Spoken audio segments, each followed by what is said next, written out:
자, 1964년 겨울을 서울에서 지냈던 사람이라면 누구나 알 수 있겠지만 해서 요 작품 시작점에 시간적 배경, 계절적 배경, 공간적 배경이 다 제시가 되거든? 그럼 이 소설에서 제목도 심지어 이거란 말이야. 그치? 그래서 배경이 엄청나게 큰 역할을 하는구나 생각하고 가셔야 돼요. 왜 하필 1964년이라고 하는 시간적 배경을 줬느냐. 자, 1964년 겨울은 정치적, 사회적 부조리가 팽배한 시기였다. 4.19 정신을 좌절시킨 군사정부가 들어갔고 이 군사정부가 굴욕적인 외교를 합니다. 대표적으로 일본한테 돈 받아요. 그리고 수교를 시작하죠. 그지? 그래서 항의하는 민주 인사들을 억압했던 시기. 이와 같은 상황에서 당대 사람들은 무력감에 빠져서 사회에 대한 회의감을 나타냈다. 이는 타인에 대한 무관심, 개인주의 풍조를 만연하게 했고 내면적 교감이나 연대에 대한 당대의 시대 요구가 외면당하는 결과를 초래했다. 이게 1964년도의 사회문화적인 배경이었다는 거야. 그러면 이 소설에서 결국 얘기하고자 하는 게 뭐냐면 인간의 개인주의, 내면적 교감과 연대가 끊긴 사회적 분위기, 이거에 대해서 얘기하거든. 그래서 요걸 제일 잘 보여줄 수 있는 게 1964년 겨울이라고 하는 시간적 배경이다 라는 거죠.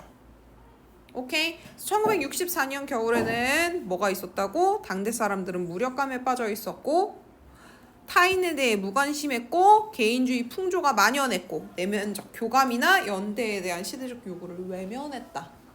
이 소설에선 그런 배경이라고 하는 것이 인간과 인간 사이의 단절감이라고 하는 걸 보여주는 소설의 주제를 강조해주는 역할을 한다. 알겠죠? 그래서 시간적 공간적 배경이 제목에서도 나타납니다. 밤이 되면 거리에 나타나는 선술집. 그래서 선술집이라고 하는 애가 이렇게 줄표로 다시 한번 설명해주고 있어. 그래서 요 줄표라고 하는 애는 여기서부터 선술집에서까지. 사실 이 부분은 생략돼도 전혀 상관없는데 우리가 기본적으로 독서글이었다면 생략하고 읽었겠지만 문학은 분위기라고 하는 게 굉장히 중요하죠. 그래서 이 부분 읽어야 돼. 일단 보면 이 선술집에서 그날 밤 우리 세 사람은 우연히 만났다. 그래서 시간적 배경, 공간적 배경, 그리고 선술집이라고 하는 조금 더 구체적인 배경을 제시해주고 등장인물 3명 얘기해주고 있는 거야. 오케이? 자, 그 세 사람이 우연히 만난 선술집이 어땠냐면 오뎅과 구운 참새 3가지 종류의 술을 팔고 있었고 얼어붙은 거리를 휩쓸며 부는 차가운 바람이 펄럭거리게 하는 포장을 들치고 안으로 들어서게 되어 있었고 포장마차 같은 거야. 그러니까 포장이라고 하면 간단히 얘기하면 천으로 되어 있는 문짝이라 생각하면 돼요. 그래서 거리가 얼어 있어요. 거리에 바람이 휘잉 하고 불어. 그러면 이 포장이 펄럭펄럭 거리고 그거 열고 딱 들어가면 카바이드 불이라고 하는 것은 그때 당시에 그냥 불이라고 하는 이런 조명이라고 하는 거라고 생각하시면 돼요. 길쭉한 불꽃이 바람에 흔들리고 있고 염색한 군용 잠바를 입고 있는 중년 사내가 술을 따르고 안주를 구워주고 있었던 게 그때 당시 선술집의 분위기라는 거야. 머릿속으로 그려져. 선술집에 대한 줄표 설명은 선술집이라고 하는 게 어떤 것이고 이 공간적 배경이라고 하는 게 어떠한 상황인지 너네한테 머릿속으로 그리라고 이렇게 묘사해 놓은 거야. 그래서 그림으로 그려보면 이런 거지. 문짝이 막 펄럭 바람에 휩싸여서 왔다 갔다 하고 있고 펄럭펄럭 소리를 내고 있고 내가 여기를 딱 문 열고 들어가면 이 안에 불이라고 하는 게 막 지글지글 타고 있고 카바이드 불빛이 있고 그리고 나서 저 안쪽에 주인이 군용 잠바를 입고 구운 참새라던가 우동이라던가 이런 것들을 손님들한테 갖다 주고 있고 그리고 옆에 술병이 이렇게 있는 그려놨어? 그래서 이러한 선술집에서 세 사람이 우연히 만납니다. 우리 세 사람이란 나와 안 그리고 36살짜리 사내 이렇게 세 명이야. 보면 이 작품에서 이름이 안 나옵니다. 익명성 인물의 구체적 이름 밝히지 않아요. 그건 이 작품이 시대적 배경을 1964년으로 설정한 거랑 같은 맥락이야. 개인주의, 소통의 부재, 개성의 상실 이런 걸 암시해 주려고. 술자리에서 사람들끼리 이야기를 해. 통성명도 했어. 저 사람의 이름 다음날 되면 기억할까 못할까? 못해. 얘기를 하면서도 할까 못할까? 못해. 제가 그냥 안 무엇이라 그랬는데 저 사내의 이름은 또 기억도 안 나는 거야. 듣지도 않았고. 그래서 나와 안 사내라고 해서 익명성이라고 하는 걸 보여주고 있고, 나라는 나라고 한 단어가 나타나는 걸 보면 서술자가 1인칭이구나 알 수 있죠. 그래서 1인칭 주인공 시점입니다. 그 다음에 안이라고 하는 인물은 어떤가 볼게. 도수 높은 안경을 쓴 인물이 아니고 이 안은 대학원생이야. 그죠? 그 다음에 정체는 알 수 없어. 가난하다라고 하는 것만 알 수 있어. 그리고 그의 정체를 내가 알고 싶다라는 생각도 안 날 정도로 흥미가 없는 사내가 셋 중 하나야. 대충 36 정도 되어 보여. 그래서 여기서는 나와 안 그리고 사내라고 하는 인물에 대한 설명이 나타납니다. 보통 외양묘사죠. 그치? 도수 높은 안경을 썼다. 외양묘사. 36살처럼 보인다라는 거죠. 그래서 내면에 저 사람이 어떤 사람인가 설명해 주는 게 아니라 겉으로 봤을 때 저 인물들이 어떤지 특징적으로 설명해 주고 있어요. 그래서 나에 의해 전개되는 1인칭 시점의 서술이다. 1인칭 주인공 시점. 그 다음에 익명성이라고 하는 걸로 주인공들의 이름, 등장인물들의 이름이라고 하는 걸 보여주고 있다. 그의 정체를 알고 싶다라는 생각이 조금도 나지 않았다. 타인에 대한 무관심 이런 것들 나타나고 있는 거지. 먼저 말을 주고받게 된 것은 나와 대학원생이었는데 뭐 그렇고 그런 자기소개가 끝났을 때는 나는 그가 안씨라는 성을 가진 25살짜리 대한민국 청년. 대학 구경을 해보지 못한 나로서는 상상이 되지 않는 전공을 가진 대학원생, 부잣집 장남이라는 걸 알았고, 그는 내가 25살짜리 시골 출신, 고등학교는 나오고 육군사관학교에 지원했다 실패하고 나서 군대에 갔다가 임질에 한번 걸려본 적이 있고 지금은 구청 병사계에서 일을 하고 있다는 것을 아마 알았을 것이다. 자, 이제 둘이 선술집에서 만나서 친구들도 없으니까 혼자 갔다가 일단 둘 다 혼자 왔지. 그거에서 인간관계가 드러나. 1964년도에 20대 남성들은 혼자 술집에 가서 선술집에서 혼자 먹어. 개인주의가 되게 팽배해져 있죠. 그리고 나서 만나갖고 술자리에서 자기소개를 하는데 뭐 그렇고 그런 자기소개였대. 궁금해하지도 않고 궁금하지도 않아. 그리고 내 속이야기 상대방한테 하지도 않고 그냥 이 자리에서 술자리일 때만 잠깐 만나고 마는 관계인 거야. 짧은 인간관계. 형식적인 대화, 무관심, 단절된 인간관계 이런 것들이 나타납니다. 그래서 안이라고 하는 인물에 대한 정보가 조금 더 앞서보다 구체적으로 제시되어 있고 나에 대한 정보도 제시되어 있습니다.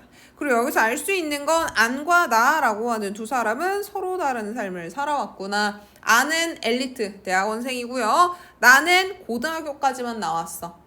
육군사관학교에 지원했었지만 떨어졌고 지금은 구청 병사계에서 일을 하고 있는 25살이야. 둘이 동갑이지. 그죠? 자기소개들은 끝났지만 그리고 나서 서로 할 얘기가 없었다. 뭐 이제 할 얘기가 없죠. 통상적인 얘기 끝났으니까. 그래서 인간과 인간이 관계를 맺을 때 깊은 사이로 나아가지 못하던 사회적 분위기가 막 나타나요. 서로 공유할 가치가 없는 파상적이고 단절된 인간관계가 드러납니다. 잠시 동안은 조용히 술만 마셨는데 나는 새카맣게 구워진 군참새를 집을 때 할 말이 생겼기 때문에 마음속으로 군참새에게 감사하고 나서 얘기를 시작했다. 안녕, 파리를 사랑하십니까? 이거 내 질문이야. 이 파리는 프랑스 파리가 아니라 날개 달린 벌레 얘기하는 거예요. 참새 보고 뭐 생각났겠어? 날개. 그리고 나는 것들 중에서 내가 좋아하는 거 파리. 근데 난 나는 것들 중에서 파리가 제일 좋아. 이 생각이 내가 머릿속에서 난 거야. 그치? 연상적인 머릿속에서 탁 일어난 거야. 그래서 이 고요한 분위기를 드디어 깰 수 있는 얘기가 나오는구나. 근데 이 질문, 도대체 이 질문이라고 하는 것이 둘 사이의 관계를 위해서 어떠한 도움이 돼? 하나도 안 돼요. 그치? 아니요, 아직까진 이 남자도 웃겨. 아직까진 안 사랑한대. 김형은 파리를 사랑하세요? 예, 이래. 그리고 내가 왜 파리를 사랑하지? 자, 나의 성씨도 나옵니다. 날 수 있으니까요. 아닙니다. 날 수 있는 것으로서 동시에 내 손에 붙잡힐 수 있는 것이니까요. 날 수 있는 것으로서 손 안에 잡아본 적 있으세요? 이러고 내가 물어봐. 가만히 계셔보세요. 그는 안경 속에서 나를 멀거니 바라보며 잠시 동안 표정을 꼼지락거리고 있었다. 그리고 말했다. 없어요. 나도 파리밖에는. 이 대화가 의미가 있니? 파리를 좋아하세요? 아니요, 아직까진. 그러면 당신은 파리를 좋아하세요? 뭐 개그맨도 아니고. 예, 저는 날 수 있는 것 중에서 손으로 잡을 수 있는 게 파리밖에 없어서 좋아합니다. 일단 날 수 있는 것 중에 잡을 수 있는 거 있으세요? 아니요, 저도 파리밖에는. 자, 그래서 이 대화는 파편화되고 단절된 인간관계라고 하는 거 보여주는 대화입니다. 낮엔 이상스럽게도 날씨가 따뜻했기 때문에 길은 얼음이 녹아서 흙물로 가득했었는데 밤이 되면서부터 다시 기온이 내려앉고 흙물은 우리 발밑에서 다시 얼어붙기 시작했다. 그래서 겨울 밤 그리고 얼음이 어는 분위기를 묘사하죠. 배경을 묘사하죠. 그래서 추운 배경, 질적한 배경이라는 걸 묘사해서 당대인들의 내면 심리를 나타내주고 있다. 소가죽으로 지어진 내 검정 구두는 얼고 있는 땅바닥에서 올라오는 찬 기운을 충분히 막아내지 못하고 있었다. 사실 이런 술집이란 집으로 돌아가는 길에 잠깐 한잔하고 싶은 생각이 든 사람이나 들어올 때지 마시면서 곁에 선 사람과 무슨 얘기를 주고받을 만한 데는 되지 못하는 곳이다. 그런 생각이 문득 들었지만 이건 무슨 얘기일까? 집에 갈까? 발도 시려운데? 이런 거겠지? 근데 그 안경잡이는 안형이지. 안씨가 나에게 기특한 질문을 했기 때문에 나는 이놈 그럴듯하다고 생각되어 추위 때문에 저려드는 내 발바닥에게 조금만 참으라고 부탁했다. 그래서 이제 슬슬 갈까? 재미도 없는데 였는데 얘가 질문을 탁 했는데 그 질문이 내 마음을 움직였어. 이게 좀 재밌는 인물이네 하고 더 앉아요. 지금 여긴 뒤에 중략돼서 무슨 질문인지 안 나오죠. 응? 알려줄까? 얘가 요 질문했잖아. 요거랑 비슷해. 김영은 움직이는 것들을 사랑하십니까? 이렇게 물어봐요. 꿈틀거리는 거. 움직이는 게 아니라 꿈틀거리는 거. 파리는 날아다니는 벌레잖아. 그러니까 이제 김영이 생각한 거지. 벌레? 그래, 날 수 있는 건 파리밖에 없고 얘도 연상을 해서 꿈틀거리는 거 좋아하세요? 이러고 물어본 거지. 근데 이제 내가 꿈틀거리는 것? 그래서 이 사람 벌레가 아니라 꿈틀거리는 마음이라던가 뭔가 꿈틀거리는 것 추상적인 대상으로 해석해서 신나고 막 얘기를 해. 그래서 둘이 막 얘기를 하는 도중에 이것도 사실 의미가 없죠. 나와 아는 외교원 일을 하는 사내를 한 명 더 만납니다. 이 사내가 세 번째 그 3명 중에 하나야. 사내는 나와 아내게 자신과 함께 있어주기를 청합니다. 굉장히 외롭고 불안한 상태거든. 그래서 이 사내가 자기랑 혼자 있으면 진짜 자기 죽을 것 같아서 같이 있어달라고 얘기를 한단 말이야. 그러면 사회적으로 따뜻하고 사회적으로 타인에게 호의적인 사회면 도와주겠죠. 그치? 근데 이때가 그렇지 않다 그랬지. 다 개인주의라 그랬지. 그래서 세 사람은 중국집으로 자리를 옮겨 대화를 계속 나누지만 그래서 이 사내라고 하는 존재랑 나와 안이 같이는 있어주지만 사내의 속마음에 대해서 나와 안은 공감해주지 않아. 나와 안이 사내랑 같이 있었던 이유는 사내가 술값을 다 내주기로 했거든. 얘네도 뭐 할 짓 없고 돈도 없고 그치? 그래서 어쨌든 사내라고 하는 존재가 술값도 다 내준다고 밤새 같이 있어달라 그래서 그럼 그래요 이렇게 해서 중국집으로 옮겨가요. 그래서 장소가 이동합니다. 선술집에서 중국집으로 공간의 이동 드러나요. 말씀드리고 싶은 게 있는데요. 마음씨 좋은 아저씨가 말하기 시작했다. 이게 사내야. 들어주셨으면 고맙겠습니다. 이 사람은 지금 너무너무 인간적인 소통을 하고 싶어 해. 자기 마음을 털어놓을 데가 없어서 털어놓고 싶어 해. 술자리에서 만난 사람들이지만 오늘 낮에 제 아내가 죽었습니다. 세브란스 병원에 입원을 하고 있었는데 되게 심각한 얘기를 해. 근데 이런 얘기 들어줘야 되잖아. 그래서 결과적으로 얘기를 해주면 이 얘기를 듣는데 나도 그렇고 안도 그렇고 그냥 남의 일이니까 그냥 냅둬. 개인주의적 분위기가 팽배했다 그랬잖아. 그래서 아는 나중에 집에 먼저 가고 이 사내가 나한테 하루 종일 같이 있어달라 그래. 다음날 아침까지라도. 그래갖고 여관에 둘이 가거든. 그러니까 자기 무섭다고 같이 있어달라 그러는데 내 입장에서는 아이 사내놈들끼리 뭐 방을 2개를 잡아버려. 그냥 싫다고. 그걸 다음날 아침이 됐는데 막 시끌시끌해. 옆방에서 이 사내가 자살했어. 내가 어떻게 하는 줄 알아? 모른 체 하고 그냥 가요. 모른 체 하고 그냥 가. 그런 소설이야. 어쨌든 그래서 오늘 낮에 제 아내가 죽었습니다. 비극적 상황을 딱 얘기해줬어. 세브란스 병원에 입원하고 있었다. 지금도 있죠. 실제 이름을 제시해서 사실감 부여합니다. 그는 이제 슬프지도 않다는 얼굴로 우리를 빤히 쳐다보며 말하고 있었다. 네, 그거 안 되셨군요. 라고 안과 나는 각각 조의를 펴냈다. 굉장히 형식적이고 의례적인 위로의 말. 저 사람의 슬픔은 슬픔이고 나는 술이나 먹는 거지 뭐. 이런 느낌이지. 아내와 난 참 재밌게 살았습니다. 아내가 어린애를 낳지 못했기 때문에 시간은 몽땅 우리 2사람의 것이었습니다. 돈은 넉넉하지 못했습니다만 그래도 돈이 생기면 우리는 어디든지 같이 다니면서 재밌게 지냈습니다. 딸기철엔 수원에도 가고 포도철엔 안양에도 가고 여름이면 대천에도 가고 가을엔 경주에도 가고. 딸기철은 봄이지. 포도철은 여름이죠. 그치? 그리고 여름, 가을, 겨울만 빼고 다 나왔네. 밤에 함께 영화 구경, 쇼 구경하러 열심히 극장에 쫓아다니기도 했습니다. 자, 이 사람은 아내와의 추억을 회상하면서 아내에 대한 그리움을 막 보여주고 있어. 그리고 오늘 그렇게 사랑했던 아내가 죽었기 때문에 슬픔이 부각돼요. 사이 좋았던 아내가 죽었다 그러면 더 슬프잖아. 그치? 그럼 사실 이렇게까지 얘기했으면 나나 아는 공감해줘야지. 그치? 그랬더니 이래. 무슨 병환이셨던가요? 파워티죠. 저 사람은 F적인 반응을 기대한 건데 무슨 병으로 죽었어요?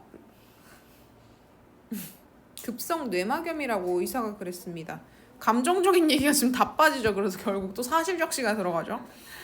아내가 옛날에 급성 맹장염 수술을 받은 적도 있고 급성 폐렴을 앓은 적도 있다고 했습니다만 모두 괜찮았었는데 이번에 급성으로 결국 죽고 말았습니다. 반복해서 얘기해요.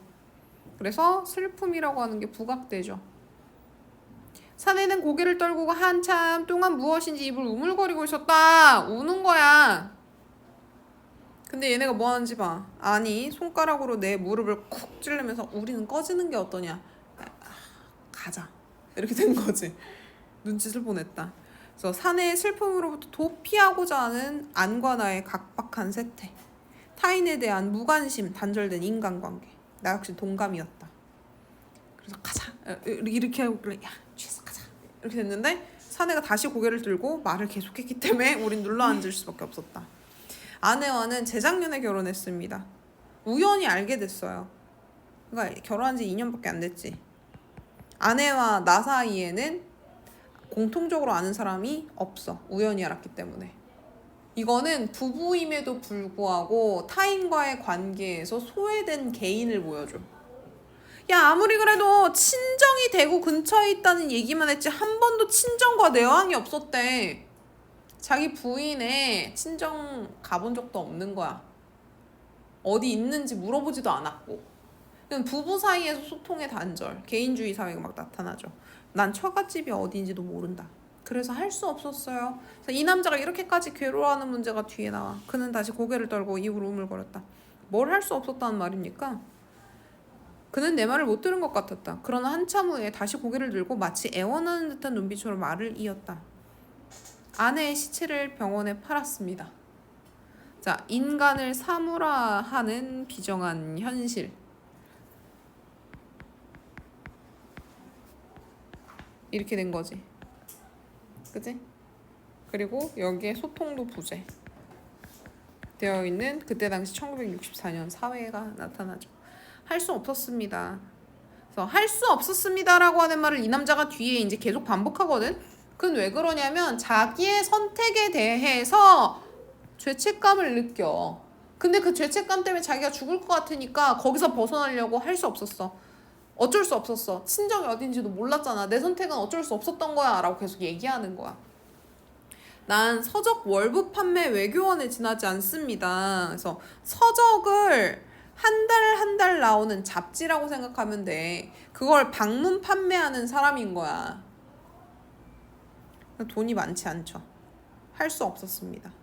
돈 4,000원을 주더군요.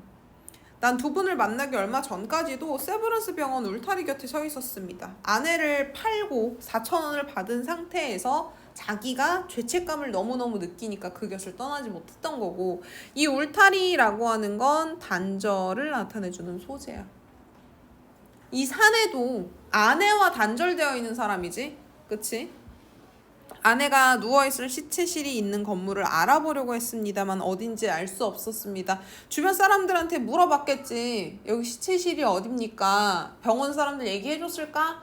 지나다닌 사람이 가면서 얘기해줬을까? 울타리 곁에 서있던 이 사람 혼자의 상태를 보고 지나가는 사람 한 명만이라도 말을 걸어줬다면 이 사내가 술집에 올 일이 없었겠죠. 그치? 그래서 괴로워하고 있어요. 그냥 울타리 곁에 앉아서 병원의 큰 굴뚝에서 나오는 희끄무레한 연기만 바라보고 있었습니다. 삶의 덧없음이라고 하는 게 나타납니다. 아내는 어떻게 될까요? 학생들이 해부 실습하느라 톱으로 머리를 가르고 칼로 배를 찍고 한다는데 정말 그렇겠죠? 죄책감, 괴로움으로 너무 힘들어하고 있어. 그러니까 사실 이 사내가 돈이 그 정도로 없고 장례를 치러야 되는데 장례 치를 비용이 없고 친정이 어딘지도 모르고 하면 누가 도와줘야 돼? 누가 도와줘야 돼?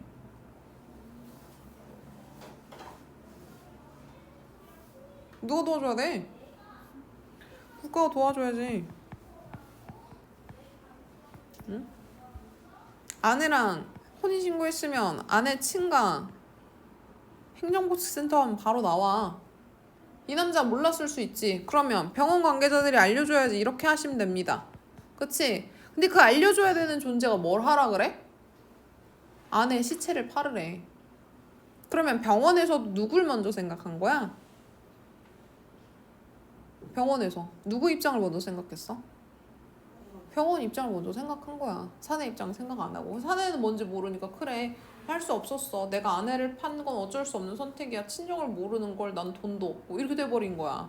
그러니까 사회가 얼마나 각박해. 이 사내가 죽은 이유는 결국 사회 때문인 거야. 응? 이렇게 놓고 보면 병원에서 도와줬으면 이 사람이 이렇게까지 죄책감 느낄 필요도 없지. 심지어 아내가 갑자기 죽었단 말이야. 그치? 아내랑 신혼이야. 2년밖에 안 됐어. 그래서 아내가 죽은 것도 슬퍼 죽겠는데 병원에서 시체를 팔아라 그래서 아무것도 모르고 정신없는 사람한테 야, 그게 말이 되니? 응? 아내가 죽은 남편한테 시체를 팔으라고 병원에서 얘기를 하는 게 말이 돼? 우리는 입을 다물고 있을 수밖에 없었다. 사환이 단무지와 파가 담긴 접시를 갖다 놓고 나갔다. 우리는 왜 입을 다물어? 내일 아니니까 할 얘기도 없고. 기분 나쁜 얘기를 해서 미안합니다. 다만 누구에게라도 얘기하지 않고선 견딜 수 없었습니다. 한 가지만 의논해보고 싶은데 이 돈을 어떻게 하면 좋을까요? 자, 4,000원의 돈이라고 하는 걸 볼 때마다 죄책감이 심각해지겠죠. 저는 오늘 저녁에 다 써버리고 싶은데요. 아내를 팔았다라고 하는 죄책감에서 벗어나려고 다 쓴다 그래. 그럼 봐봐라. 너네 이게 정상적인 사람이면 아니나 내가 이 얘기를 들었으면 세브란스 가보죠. 아직 그냥 병원에 있을 수 있어요. 당장 실습으로 쓰진 않을 겁니다. 돈 돌려주고 안 한다고 해보죠. 해야 되지. 근데 남의 일이고 뭐 한대? 오늘 다 써버리고 싶대. 그럼 내 입장에서 뭐가 땡큐야? 저 사람이 술값 다 내주면 땡큐지. 그러니까 쓰십시오? 아니, 얼른 대답해요. 한 명도 제정신인 사람이 없어요 여긴. 이 돈이 다 없어질 때까지 함께 있어 주시겠어요? 이 남자도 정신이 없어. 방법을 몰라. 응? 아내의 부재에서 오는 외로움에서 벗어나고자 하는 마음, 내면적 교감과 연대를 요구해요. 응? 제발 같이 있어달라. 혼자 있는 상황에 대한 두려움을 막 얘기하지. 근데 이렇게 얘기했는데 나중에 이 사람 돈 다 없어지고 그 남자가 불타는 데다 돈덩이 집어던져서 돈이 하나도 없어지거든. 여관으로 들어가게 되니까 같이 있어달라는 남자의 말을 무시하고 나는 방을 따로 잡아. 그럴 거면 술을 같이 먹고 돈 같이 쓰지 말았어야지. 응? 우리는 얼른 대답하지 못했다. 함께 있어 주십시오. 얼마나 간절하니. 사내가 말했다. 우린 승낙했다. 멋있게 한번 써봅시다 라고 사내는 우리와 만나는 처음으로 웃으면서 그러나 여전히 힘없는 음성으로 말했다. 여기서 멋있게 상황적인 반어죠. 아내를 팔아서 얻게 된 4,000원을 어떻게 쓴들 멋있겠니? 그지? 그리고 자신의 죄책감이라고 하는 걸 털기 위해서 이 돈을 없애기 위해서인 거잖아. 그러니까 여기서 멋있게라고 하는 건 반어적 표현이라고 하면 안 되는데 상황적인 반어가 나타나요. 이 사람이 어떻게 돈을 써도 멋있지 않죠. 여전히 힘이 없다. 여전히 내면적 무기력. 그리고 이 남자는 지금 뭐해? 돈 다 쓰면 죄책감도 없어지겠지라고 생각하고 있어. 중국집에서 거리로 나왔을 때, 자, 선술집에서 중국집에서 거리로 공간 이동 나타납니다. 우리는 모두 취해 있었고 돈은 4,000원 중에 1,000원 썼고요. 사내는 한쪽 눈으로는 울고 다른 쪽 눈으로는 웃고 있었다. 굉장히 불안한 심리. 아는 도망갈 궁리를 하기에도 지쳐버렸다고 내게 말하고 있었고 나는 악센트 찍는 문제를 모두 틀려버렸단 말이야. 악센트 말이야. 얘네 둘이 지금 대화되니? 응? 상호 간의 소통도 이루어지지 않고 있어요. 요 셋도. 여기서 악센트 찍는 문제를 틀린 건 자기가 육군사관학교 지원했을 때 틀린 문제야. 떨어진 이유. 거리는 영화 광고에서 본 식민지의 거리처럼 춥고 한산했다. 직유법 쓰이고 있고 굴욕적 시대 현실에 대한 당대 사람들의 짙은 회의가 반영됐다. 식민지처럼 일해놨지. 그치? 1964년이면 식민지 아니잖아. 근데 왜 식민지라 그래? 아까 1964년에 무슨 일이 있었다고? 군사정권에서 굴욕적 외교했다고. 그치? 그래서 그 사회상을 이렇게 얘기해 준 거야. 일본에게 돈을 받고 수교를 하기 시작한 것. 굴욕적 시대 현실에 대한 당대 사람들의 짙은 회의가 반영되어 있다. 그러나 여전히 소주 광고는 부지런히, 약 광고는 게으름을 피우며 반짝이고 있었고, 자, 소주 광고는 반짝반짝 빨리빨리 움직인 거고, 약 광고는 천천히 깜빡 하고 들어온 건데 얘는 의인법 쓰고 있습니다. 전봇대의 아가씨는 그저 그래요 라고 웃고 있었다. 그래서 짧게 연결된 다양한 장면들을 통해서 단절된 관계를 드러내주고 있다. 소주 광고는 부지런하고 약 광고는 게으름 피우고 전봇대 아가씨는 그저 그래요라고 해서 시선이 탁 끊기지. 그치? 요 장면 봤다 끊겨. 그래서 서로 간 단절된 관계라고 하는 걸 짧게 연결된 다양한 장면을 통해서 보여주고 있고요. 여기 광고가 부지런하다, 게으름을 피운다 해서 의인법 쓰고 있습니다. 이 뒷내용을 조금 같이 봐보자. 줄거리를 봐보면, 자, 나는 아니라는 대학생과 우연히 포장마차에서, 선술집이죠, 만나 의미 없는 대화를 나누며 술을 마시다. 그런 둘에게 낯선 사내가 다가와 함께하기를 부탁하는데 사내는 오늘 아내가 죽어 아내의 시체를 병원에 팔았다고 한다. 그는 아내를 사랑하지만 아내에 대해 아는 것은 거의 없는 상태. 소통의 부재. 세 사람은 소방차를 따라가 불구경을 합니다. 이제 거리로 나와서.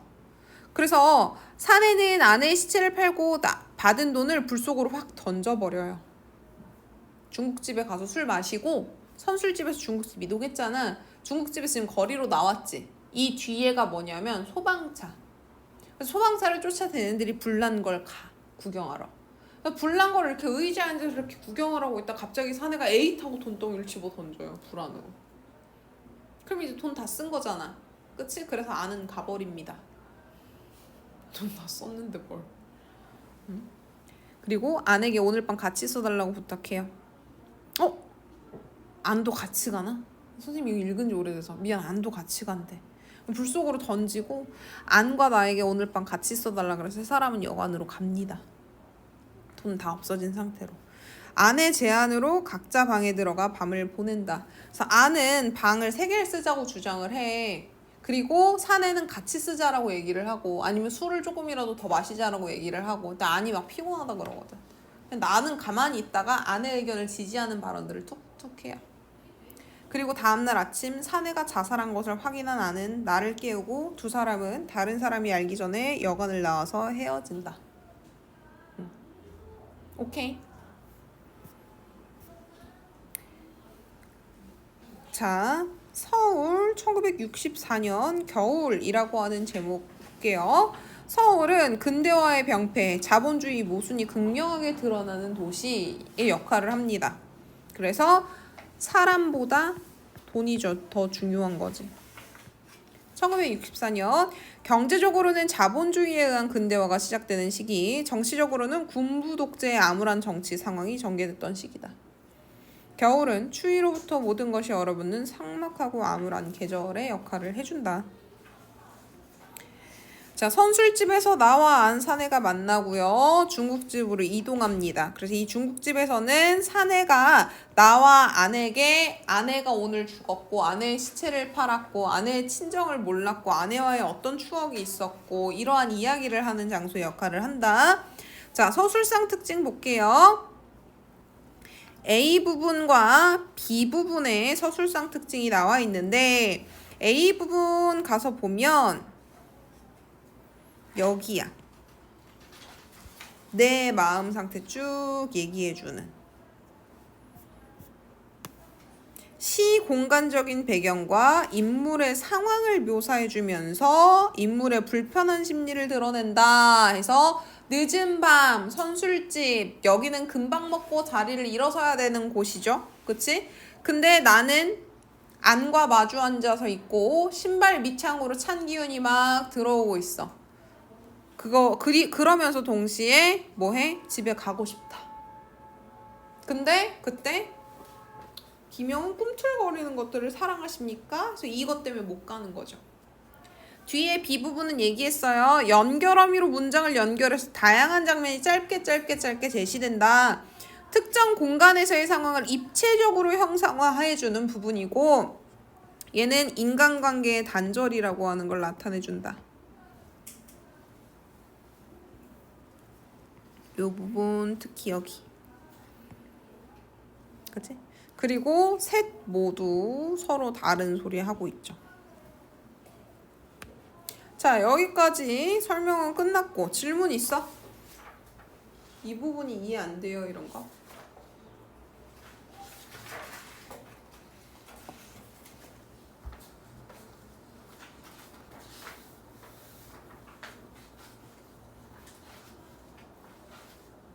없으면 여기까지 볼게요.